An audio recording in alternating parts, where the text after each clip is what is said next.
नमस्कार जोजलपा नेपाल भाषा एकाडेमीका निम्ति अनक मिडियाको प्रस्तुति नेवा एफएम 106.6 मेगाहर्ज र कीर्तिपुर नगरपालिकाद्वारा सञ्चालित रेडियो शिक्षा कार्यक्रममा म नेपाल एपीएफ स्कुलको सामाजिक विषयको विषय शिक्षक नारायण प्रसाद खतिवडा तपाईहरुलाई हार्दिक स्वागत तथा अभिवादन गर्दछु। यो कार्यक्रम हरेक हप्ता बिहीबारका दिन बिहान 8 बजे प्रसारण भइरहेको छ र अबको आधी घण्टा म यहाँहरुसँगै सिकाइ सहजीकरणको लागि उपस्थित भएको छु। विद्यार्थी भाइ बहिनीहरु, आज म कक्षा 9 को सामाजिक अध्ययन विषय लिएर यहाँहरु समक्ष उपस्थित भएको छु। विद्यार्थी भाइ बहिनीहरु, आज हामी एकाइ 3 हाम्रो परम्परा सामाजिक मूल्य र मान्यता अन्तर्गत पाठ 1 हाम्रा परम्परागत कलाबाट आजको कक्षा सुरु गर्दैछौं है त। भाइ बहिनीहरु, नेपाल कला, संस्कृति अनि परम्परामा समृद्ध र धनी देशको रूपमा चिनिन्छ। नेपालको प्रामाणिक इतिहास 5औं शताब्दी अर्थात् लिच्छवी कालबाट सुरु भएको मानिन्छ। तर हालसम्म उपलब्ध प्रमाणहरूका आधारमा मनन गर्दा नेपाली कलाको प्रामाणिक समय लिच्छवी कालभन्दा पहिलेलाई मान्न सकिन्छ। भाइ बहिनीहरु, नेपाली कला, संस्कृति अनि परम्परा धर्म र संस्कारसँग सम्बन्धित रहिआएको छ। त्यसकारण हाम्रो कलामा देवी देवता र यहाँका संस्कृति झल्किएको छ। नेपाली कालीगढहरूले वेद, पुराण, धर्मशास्त्र, बौद्ध ग्रन्थ आदिमा वर्णित देवी देवताहरूलाई आफ्ना कुशल शिवद्वारा माटो, काठ, ढुङ्गा, धातु, भित्ता, कपडा, कागज आदिमा उतारेर साकार रूप दिँदै आएका छन्। भाइ बहिनीहरु, नेपाली कला अन्तर्गत मूर्तिकला, वास्तुकला र चित्रकला पर्दछन् र हामी अब नेपाली चित्रकलाको बारेमा अध्ययन गर्दैछौं है त। विद्यार्थी भाइ बहिनीहरु, कुनै वस्तु वा चरित्रको चित्र बनाउने कलालाई चित्रकला भनिन्छ। लिच्छवी कालमा बनेका अनेकौं उत्कृष्ट मूर्तिहरू पाइए तापनि मूर्तिको तुलनामा चित्रकलाको आयु कम हुने भएकोले तत्कालीन लिच्छवीकालीन चित्रकलाका कुनै नमुनाहरू उपलब्ध छैनन्।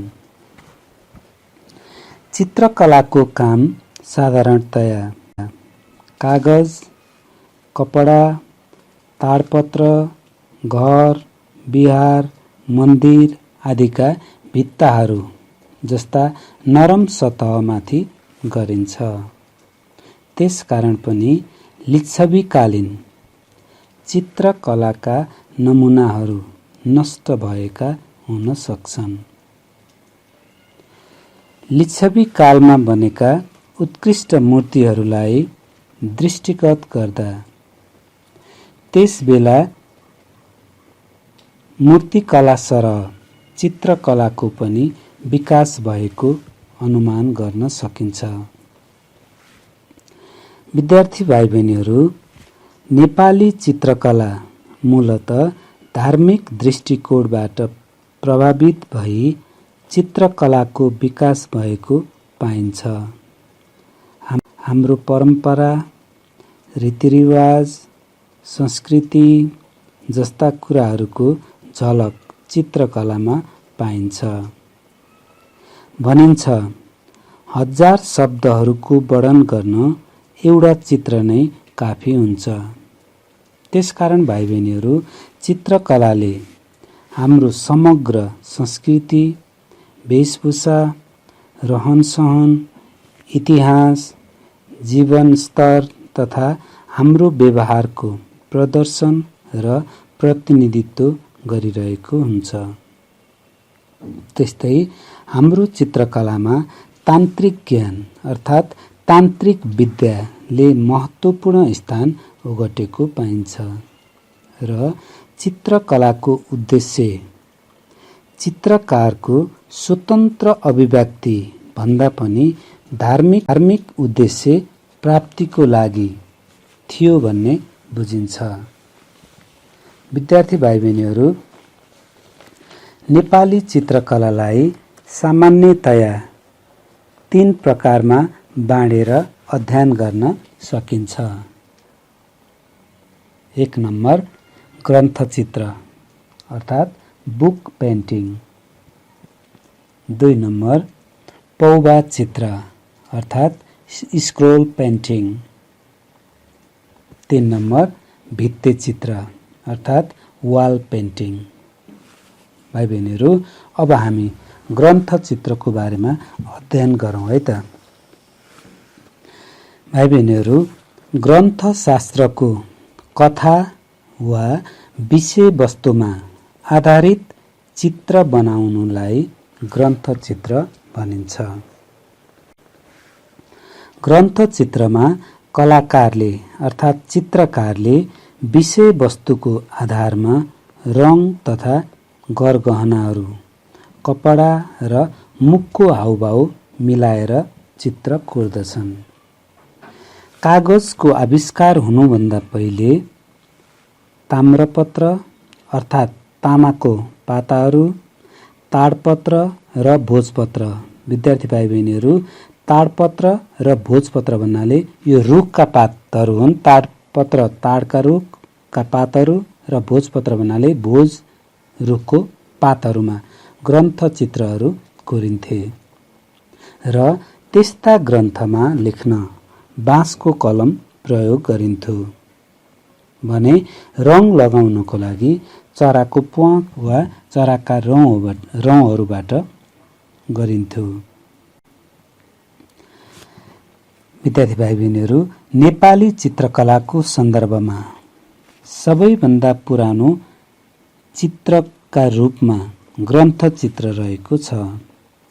यसको सम्बन्ध मानव सभ्यताको इतिहाससँगै जोडिएको छ। मानव सभ्यताको विकाससँगै धर्म, संस्कृति, सामाजिक मूल्य मान्यताहरूमा केन्द्रित भई निर्माण गरिएका चित्रहरू परम्परागत चित्रकलाका नमुनाहरू हुन्। इतिहासमा उल्लेख भएअनुसार प्राचीन कालमा नेपालका बौद्ध विहारहरूमा धर्मग्रन्थहरू लेख्ने र सार्ने काम गरिन्थ्यो, जुन ग्रन्थहरूमा अष्टसहस्रिका, प्रज्ञापरमिता र पञ्चरक्षा नामका ग्रन्थहरू रहेको पाइन्छ। हाल उपलब्ध नेपाली ग्रन्थ चित्रकलाका नमुनामध्ये 10औं शताब्दीमा ताम्रपत्रमा लेखिएको अष्टसहस्रिका प्रज्ञापरमिता ग्रन्थ सबैभन्दा पुरानो ग्रन्थ हो, जसमा पञ्चबुद्ध, चतुस्तारा, प्रज्ञापरमिता, वज्रसत्व आदि देवी देवताहरू चित्रित छन्। त्यस्तै 11औं शताब्दीको निश्वास तन्त्र, 12औं शताब्दीको विष्णु धर्म ग्रन्थ, 13औं शताब्दीको पञ्चरक्षा ग्रन्थ आदि उल्लेखनीय ग्रन्थचित्रका नमुनाहरू रहेका छन्। पञ्चरक्षा ग्रन्थ भक्तपुर चित्र सङ्ग्रहालयमा रहेको छ र यो ग्रन्थ ताडपत्रमा लेखिएको छ र जसमा पञ्चबुद्ध र तिनका शक्ति रूपका पञ्चताराका चित्रहरू अंकित छन्। विद्यार्थी भाइ बहिनीहरू, ग्रन्थ चित्रहरू ज्यादै सूक्ष्म रूपमा बन्ने हुँदा यसलाई मिनिएचर पेन्टिङ भनेर पनि उल्लेख गर्ने गरेको पाइन्छ र ग्रन्थ चित्रहरूमा पञ्चरक्षा, प्रज्ञापरमिता, हरिवंश पुराण आदि यसका उत्कृष्ट उदाहरणहरू हुन्। विद्यार्थी भाइ बहिनीहरू, यो त भयो ग्रन्थ चित्र। अब हामी चित्रकलाको दोस्रो प्रकार पौभा चित्रको बारेमा अध्ययन गरौँ है त। पौभा चित्र अर्थात् स्क्रॉल पेन्टिङ भाइ बहिनीहरू विशेष कला, कौशल तथा प्रविधिका साथ कपडामा बनाइने चित्रलाई पौभा चित्र भनिन्छ। यस चित्रलाई पौभा चित्र, पटचित्र र हिमाली क्षेत्रमा अनि टिबेटियन भाषामा थाङ्का पनि भन्ने गरिन्छ।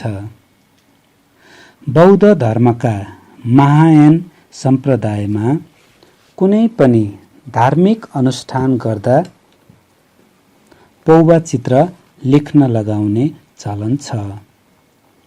त्यस्तै काठमाडौँ उपत्यकाका नेवार समुदायमा 77 वर्ष उमेर पुगेपछि भीम रथारोहण संस्कार मनाउँदा पनि पौभा चित्र लेख्न लगाउने प्रचलन रहेको पाइन्छ। यस्तो चित्रमा देवी देवताका आकृतिको तल्लोपट्टि उत्सव मनाइरहेका परिवारजनको आकृति राख्ने र वृद्ध दम्पतिका अलग अलग खटलाई एकातर्फ पुरुष र अर्कोतर्फ महिलाहरूले तानिरहेको आकृति देख्न पाइन्छ। त्यस्तै व्यक्तिको मृत्यु पश्चात दिवंगत आत्माको शान्तिको कामना गर्दै देवी देवताको भव्य पौभा चित्र बनाउन लगाएर धार्मिक समारोह गर्ने चलन पनि रहेको पाइन्छ। यस्तो चित्र सामान्यतया बौद्ध मार्गीहरूमा प्रचलित छ, अर्थात् बौद्ध धर्म मान्ने व्यक्तिहरूमा समूहहरूमा प्रचलित पाइन्छ र उक्त चित्रहरूमा मृतकको नाम, ठेगाना तथा जन्म र मरण मिति राख्ने चलन रहेको पाइन्छ। विद्यार्थी भाइ बहिनीहरू, पौभा चित्र दुई प्रकारका हुन्छन्। नम्बर 1 पट्ट र नम्बर 2 मण्डला। अब पट्ट चित्रमा मूल देवतालाई चित्रको बीच भागमा राखिन्छ र त्यसको वरिपरि सहायक देवी देवताहरूलाई राखिन्छ भने मण्डला चित्रमा बीच भागमा कुनै सांकेतिक वस्तु वा चिन्ह रहेको हुन्छ भने त्यसको वरिपरि अन्य देवी देवताहरूको चित्र रहेको हुन्छ। पौभा चित्रहरू नेपाली चित्रकलाको विशिष्ट शैलीको रूपमा रहेका छन् र यी चित्रहरूमा देवी देवताका अतिरिक्त खोला, नाला, पहाड, पर्वत, बादल, वृक्ष आदि जस्ता प्राकृतिक दृश्य तथा जीव जन्तु आदिका आकृतिहरू पनि रहेका हुन्छन् र प्राचीन नेपाली चित्रका अनेकौं नमुनाहरू नेपालका संग्रहालयहरूमा राखिएका छन् र त्यसको अतिरिक्त विदेशी संग्रहालयहरूमा समेत रहेको पाइन्छ भने हाल आएर पौभा चित्रलाई व्यावसायिक रूपमा अपनाउँदै आएको पनि पाइन्छ। विद्यार्थी भाइ बहिनीहरू, यो त भयो पौभा चित्र र चित्रकलाको तेस्रो प्रकार छ भित्ते चित्र अर्थात् वाल पेन्टिङ। भाइ बहिनीहरू, घर, मठ मन्दिर, पाटी पौवा, गुम्बा, मस्जिद आदि जस्ता ठाउँहरूको भित्ताहरूमा बनाइएको चित्रलाई भित्ते चित्र भनिन्छ। नेपाली चित्रकलाका परम्परामा भित्ते चित्रको महत्त्वपूर्ण स्थान रहेको छ। भाइ बहिनीहरू, भित्ते चित्र निर्माण गर्दा सर्वप्रथम मठ मन्दिर, घर, गुम्बा, चैत्य, बिहार आदिका भित्तामा सफा चुनले लेपन गरेर रेखाङ्कन र रङ विन्यासको काम सुरु गरिन्छ। त्यस्तै बिहार वा बहालमा भित्ते चित्र लेख्दा नियम अनुसार कहाँ र कस्तो चित्र बनाउनु पर्छ भन्ने कुरा तोकिएको हुन्छ। मन्दिर एवं बहालका बाहिरका भित्तामा दायाँ बायाँ कुम्भकर्ण र रावणको चित्र लेखिन्छ। झ्यालमाथि 100 बुद्ध, बोधिसत्व आदिको चित्र कोरिन्छ। त्यस्तै देवगृहको मुख्य कक्षमा बोधि वृक्षको चित्र कोरिन्छ र त्यसको दायाँ बायाँ वरुणहरूको चित्र कोरिन्छ। भने ढोकाको भित्रपट्टि हात्ती चढेका राजाको चित्र कोरिन्छ। यसरी हरेक चित्रको सांकेतिक रूपमा महत्त्व रहेको हुन्छ। भाइ बहिनीहरू, नेपालमा हालसम्म पाइएका सबैभन्दा प्राचीन भित्ते चित्रमा 15औं शताब्दीतिर बनेको भक्तपुरको तलेजु भवानीको मन्दिरभित्र रहेका चित्रहरू मानिन्छन्। त्यस्तै काठमाडौँ बसन्तपुर दरबारमा रहेका चित्रहरू, स्वयम्भू स्थित शान्तिपुर भित्रका भित्ते चित्रहरू, कुमारी घर भित्र रहेका चित्रहरू, भक्तपुरको 55 झ्याली दरबारमा रामायण महाभारतका कथाहरू, नल दमयन्ती कथा, कृष्ण जन्म र रासलीलाका आकर्षक चित्रहरूका साथै युद्धका लागि तत्पर सशस्त्रले सुसज्जित सैनिकहरूको चित्र, त्यस्तै कुमारी घरको रातो र सेतो मच्छिन्द्रनाथको चित्र, पचली भैरवमा रहेका चित्रहरू, भीमसेनको चित्र, हिरण्यकशिपु वधको चित्र, महाकालमा रहेका चित्रहरू, वज्रयोगिनीमा रहेका चित्रहरू, त्यस्तै गणेश जयप्रकाश मल्लको 6 फिट अग्लो चित्र आदि भित्ते चित्रका उल्लेखनीय उदाहरणहरूको रूपमा लिइन्छ। त्यस्तै नेपालको तराई क्षेत्रमा मैथिली समुदायका घरका भित्ता, चोक, बरन्डा आदिमा धार्मिक गाथा, जनावर, चरा, विभिन्न फूलहरू आदिका सुन्दर चित्रहरू लेख्ने परम्परा रहेको पाइन्छ। त्यसकारण पनि भाइ बहिनीहरू, मिथिला चित्रकला तराई क्षेत्रमा प्रचलित भित्ते चित्रको सबैभन्दा उत्कृष्ट नमुना मानिन्छ। विद्यार्थी भाइ बहिनीहरू, हामीले चित्रकलाको बारेमा पढिसक्यौँ र मलाई आशा छ तपाईहरूले पनि चित्रकला र यसका प्रकारहरूको बारेमा राम्रोसँग बुझ्नुभयो। विद्यार्थी भाइ बहिनीहरू, अब हामी इकाइ 3 पाठ 2 अन्तर्गत नेपाली मूर्तिकलाको बारेमा अध्ययन गर्छौँ है त। विद्यार्थी भाइ बहिनीहरू, विभिन्न प्रकारका ढुङ्गा, माटो, काठ, सिसा, धातु आदि प्रयोग गरेर विभिन्न आकृति बनाउने कलालाई मूर्तिकला भनिन्छ। नेपाली मूर्तिकलाको प्रामाणिक समय ईस्वी सम्वत पहिलो शताब्दीलाई मान्न सकिन्छ। काठमाडौँ उपत्यकाभित्र किराँतकालीन मूर्तिहरू यत्रतत्र पाइएका देखिन्छन्, तथापि किराँतकालीन नेपाली कलाको इतिहासलाई पुष्टि गर्ने यथेष्ट प्रमाणहरू भेटिँदैनन्। त्यसकारण नेपाली मूर्तिकलाको विकास लिच्छवी कालदेखि सुरु भएको पाइन्छ र मल्लकालमा पनि नेपालको मूर्तिकला निकै फस्टाएको थियो। लिच्छवी कालमा बनेको त्रिविक्रमको मूर्तिलाई नै सबैभन्दा पुरानो प्रामाणिक मूर्ति मानिन्छ। त्यस्तै विरूपाक्षको मूर्ति तथा यक्षको मूर्तिलाई पनि पुरानो मूर्तिको रूपमा चिनिन्छ र विरूपाक्षको मूर्तिलाई किराँतकालीन मूर्तिको रूपमा पनि चिनिन्छ, तर यथेष्ट प्रमाण भने पाइएको देखिँदैन।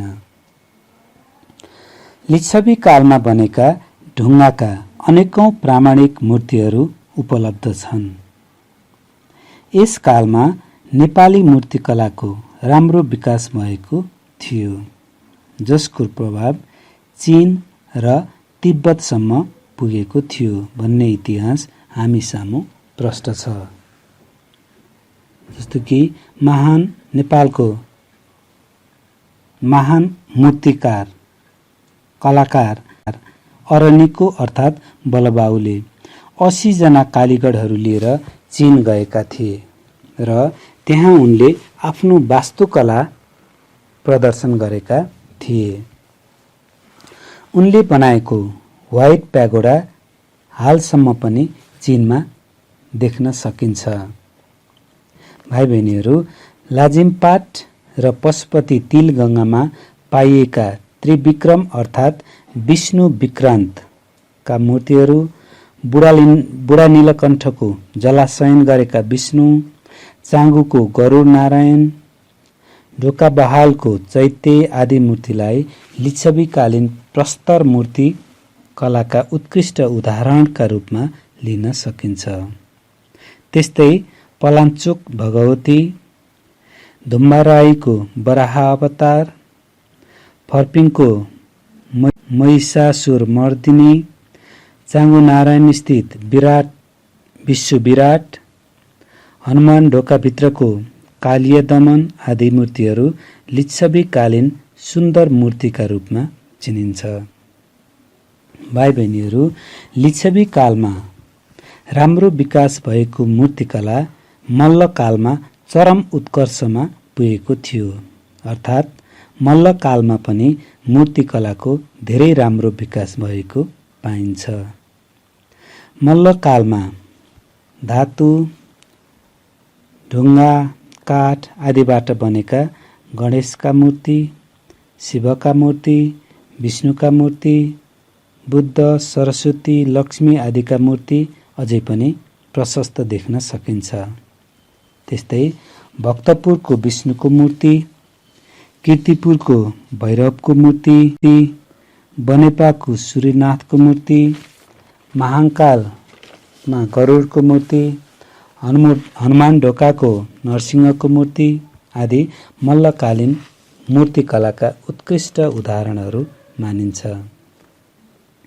त्यस्तै भाइ बहिनीहरू, काठमाडौँ दरबार क्षेत्र, भक्तपुर दरबार क्षेत्र, पाटन दरबार क्षेत्र तथा विभिन्न मठ मन्दिरहरूमा रहेका देवी देवताका मूर्तिहरूले नेपाल मूर्तिकलाको इतिहासमा धेरै धनी थियो भन्ने कुरा दर्शाएको देखिन्छ।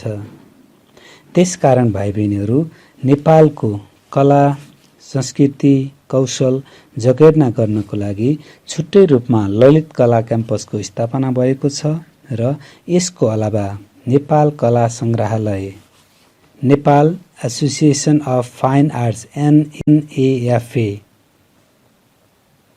अर्को संस्था छ जसले पनि यसको संरक्षणमा मद्दत पुर्याइरहेको छ। विद्यार्थी भाइ बहिनीहरू, हामीले चित्रकलाको बारेमा पनि पढ्यौं र मूर्तिकलाको बारेमा पनि पढ्यौं। अब विद्यार्थी भाइ बहिनीहरू, तपाईहरूलाई म केही गृह कार्य दिन्छु। आफ्नो नोट कपीमा टिप्नुस् है त। लेख्नुस् त। प्रश्न नम्बर 1, नेपाली चित्रकलाको विकासका सम्बन्धमा छोटकरीमा लेख्नुहोस्। मैले फेरि दोहोऱ्याएँ, नेपाली चित्रकलाको विकासका सम्बन्धमा छोटकरीमा लेख्नुहोस्। 2 नम्बर, नेपालको परम्परागत चित्रकला शैलीलाई कति भागमा बाँडेर अध्ययन गर्न सकिन्छ? प्रत्येकको छोटो परिचय दिनुहोस्। मैले फेरि दोहोऱ्याएँ, नेपालको परम्परागत चित्रकला शैलीलाई कति भागमा बाँडेर अध्ययन गर्न सकिन्छ? प्रत्येकको छोटो परिचय दिनुहोस्। 3 नम्बर, ग्रन्थ चित्र र भित्ति चित्रमा पाइने समानता र भिन्नता उल्लेख गर्नुहोस्। 4 नम्बर, मल्लकालमा मूर्तिकलाको विकास चरम बिन्दुमा पुगेको पाइन्छ। उदाहरण दिएर वर्णन गर्नुहोस्। र अन्तिम छ, नेपालको मूर्तिकला कुनै न कुनै धार्मिक परम्परासँग सम्बन्धित हुनका कारणहरू उल्लेख गर्नुहोस्। मैले फेरि दोहोऱ्याएँ, नेपालको मूर्तिकला कुनै न कुनै धार्मिक परम्परासँग सम्बन्धित हुनका कारणहरू उल्लेख गर्नुहोस्। विद्यार्थी भाइ बहिनीहरू, प्राविधिक मित्रबाट आजको निर्धारित समय समाप्त भएको संकेत प्राप्त भइसकेको छ। त्यसकारण म आजको पाठ यही अन्त्य गर्ने अनुमति चाहन्छु। आजको यस कार्यक्रममा प्राविधिक कक्षबाट सहयोग पुर्याउनु हुने प्राविधिक मित्र युनिक साक्यलाई विशेष धन्यवाद दिँदै आगामी हप्ता यही बार र यही समयमा पुनः भेट्ने बाचाका साथ म नारायण प्रसाद खतिवडा बिदा माग्छु। स्वस्थ रहनुहोस्, सुरक्षित रहनुहोस्। नमस्कार। यहाँहरूको दिन शुभ रहोस्। धन्यवाद।